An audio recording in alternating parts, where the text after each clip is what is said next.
these public officials would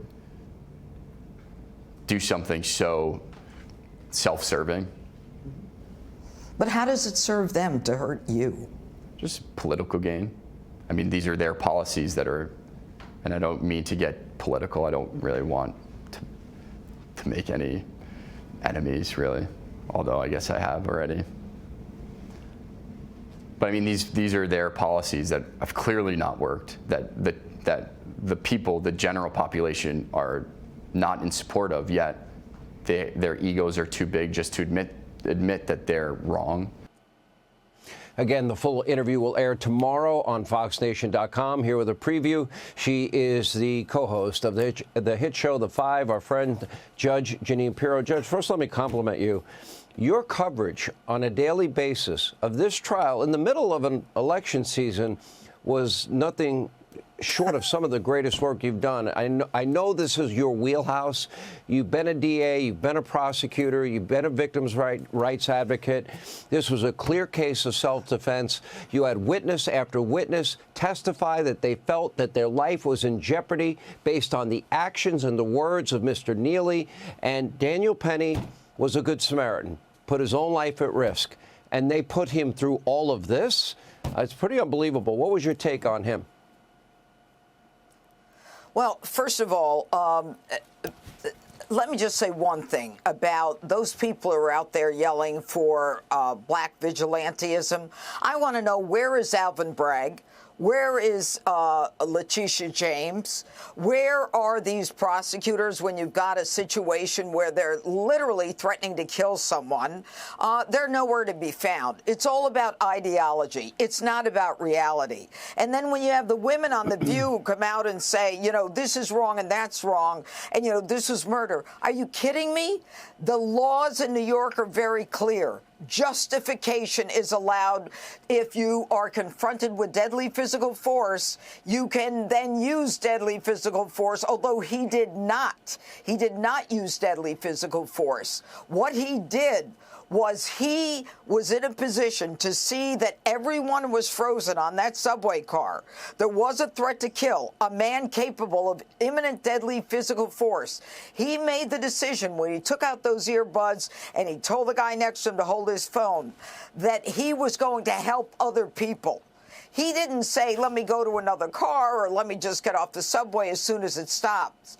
He held him down until the police came.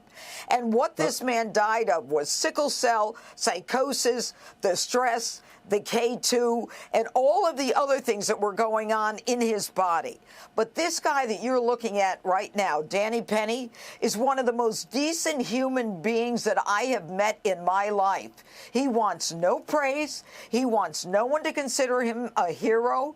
He was willing to go through 1,000 days of these trials and these attacks because he couldn't live with himself if he didn't stand up for the women and the children on that subway car. And by the way, he was right.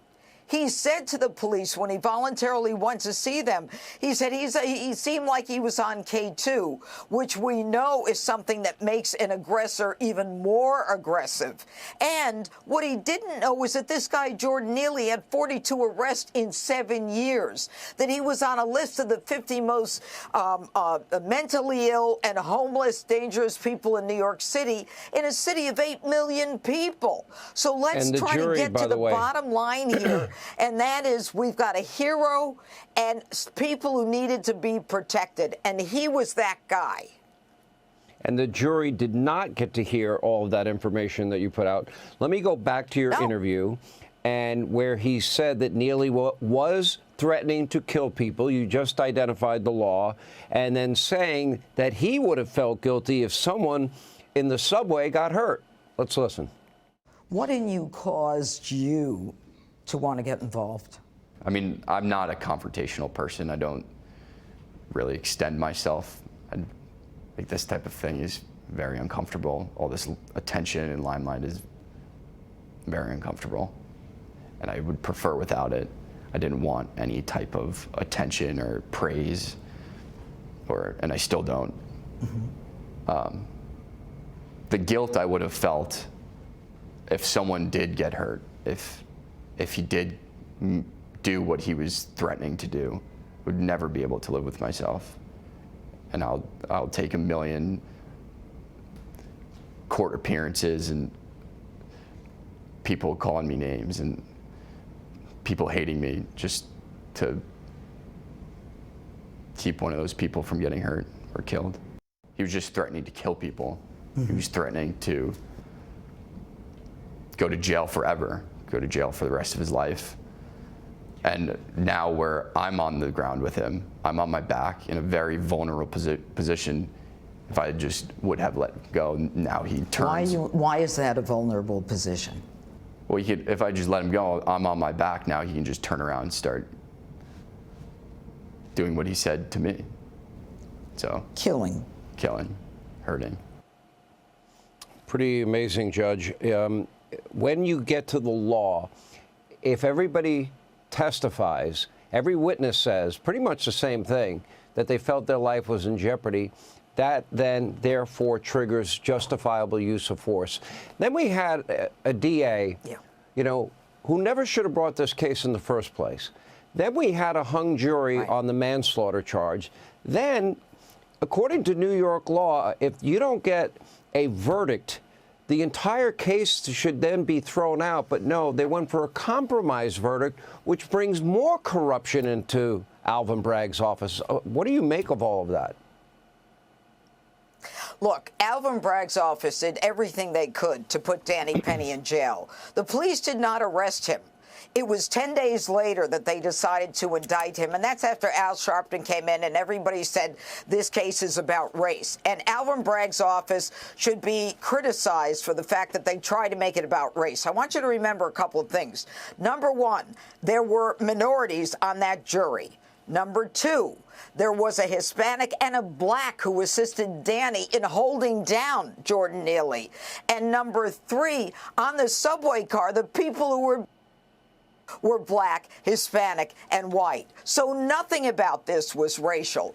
But they wanted to make this about race. This case was not about race. This was a case where the DA's office did everything they could, including when this case should have been dismissed, a mistrial, they decided to dismiss the top count, hoping the jury would come back on Monday and compromise on a crim neg homicide.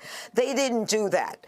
The Alvin Bragg's office tried to weaponize Danny Penny's military service against him, as though the fact that he was a Marine, the fact that he did what he was taught, that he used his knowledge of how to defend people from other people, to protect people, they tried to make that a negative.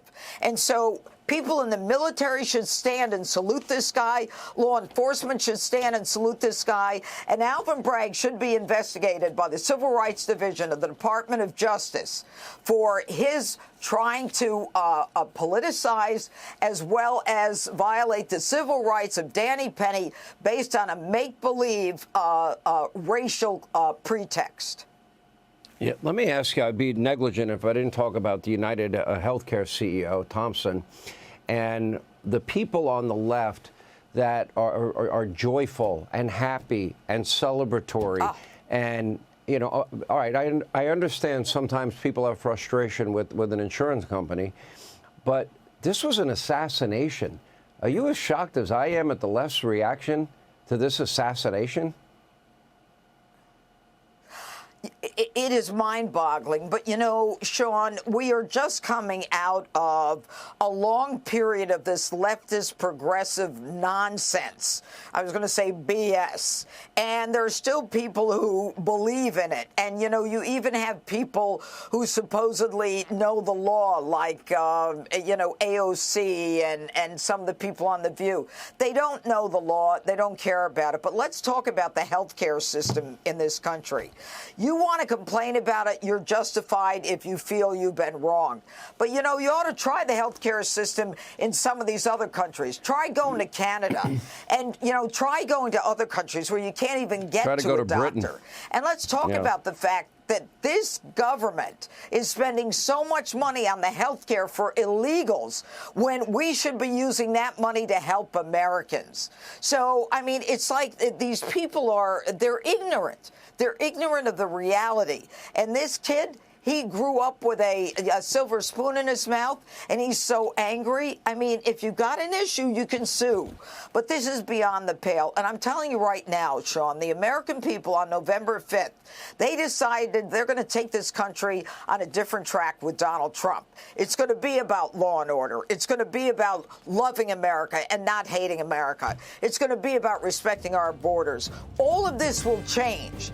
And to me, at the pinnacle of this is Danny Penny, who paid a terrible price for this progressive left politicized prosecution and is man enough to say, I'll do it again.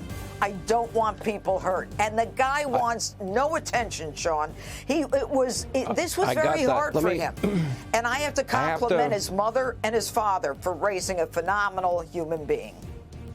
I would be negligent if I didn't ask, will he go after Alvin Bragg for malicious prosecution? I got to run. I doubt it. That's not who Danny Penny is.